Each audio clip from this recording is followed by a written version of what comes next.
আপনি ভাবছেন এটা তো সামান্য লাভ বা ব্যাংকের সাধারণ নিয়ম, কিন্তু আপনি জানেন না এই একটি মাত্র গুনাহের মাধ্যমে আপনি কার সাথে যুদ্ধ ঘোষণা করছেন।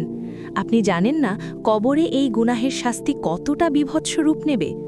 এই অজানা ভয়াবহ পরিণামগুলো জানতে ভিডিওটি শেষ পর্যন্ত দেখুন, একটা সেকেন্ডও মিস করবেন না। আধুনিক আমরা সুদের নাম দিয়েছি ইন্টারেস্ট, প্রফিট বা মুনাফা।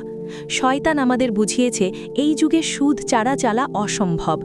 আমরা চকচকে অফিস আর স্মার্ট কথার ফাঁদে পড়ে ভুলে গেছি যে নাম পাল্টালেও বিষই থাকে।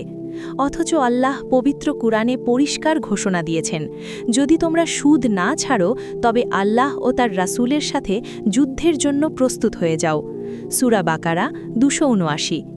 একটু ভাবুন, যার হাতে আপনার জীবন মৃত্যু, আপনি তার সাথেই যুদ্ধ করতে চাইছেন। এই যুদ্ধে কি আপনি জিতবেন? আপনি সুদ দিয়ে দালান বানাচ্ছেন, গাড়ি কিনছেন, কিন্তু আপনি জানেন না সুদের টাকায় কোনো বরকত নেই। এটা দেখতে পাহাড়ের মতো মনে হলেও আসলে এটা একটা মরীচিকা। সুদ আপনার সুখ, শান্তি এবং হালাল রিজিককে উই পোকার মতো খেয়ে ফেলবে। রাসূল সাল্লাল্লাহু আলাইহি ওয়াসাল্লাম মেরাজের রাতে সুদের ভয়াবহ শাস্তি দেখেছিলেন। তিনি দেখেছেন সুদখোররা রক্তে ভরা একটি নদীতে সাঁতার কাটছে। যখনই তারা তীরে উঠতে চায়, ফেরেশতারা তাদের মুখে বড় পাথর মেরে আবার সেই রক্তের নদীতে ফেলে দেয়। আপনি কি এই শাস্তির জন্য প্রস্তুত? শুধু কবর নয়, কিয়ামতের দিন সুদখোররা এমনভাবে উঠবে যেন শয়তান তাদের আচর করেছে। তারা পাগলের মতো মাতাল হয়ে হাসরের মাঠে দাঁড়াবে। সেদিন তাদের দেখেই সবাই চিনে ফেলবে, এরা দুনিয়াতে সুদ খেত। এখনও সময় আছে, আজই এই অভিশপ্ত পথ থেকে ফিরে আসুন।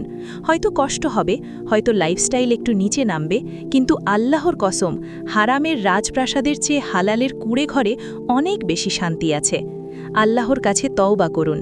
তিনি ওয়াদা করেছেন, যে ব্যক্তি আল্লাহকে ভয় করে হালাল পথে চলে, আল্লাহ তাকে এমন উৎস থেকে রিজিক দেবেন যা সে কল্পনাও করেনি। ভিডিওটি শেয়ার করে অন্যকে এই ভয়াবহ গুনাহ থেকে বাঁচান।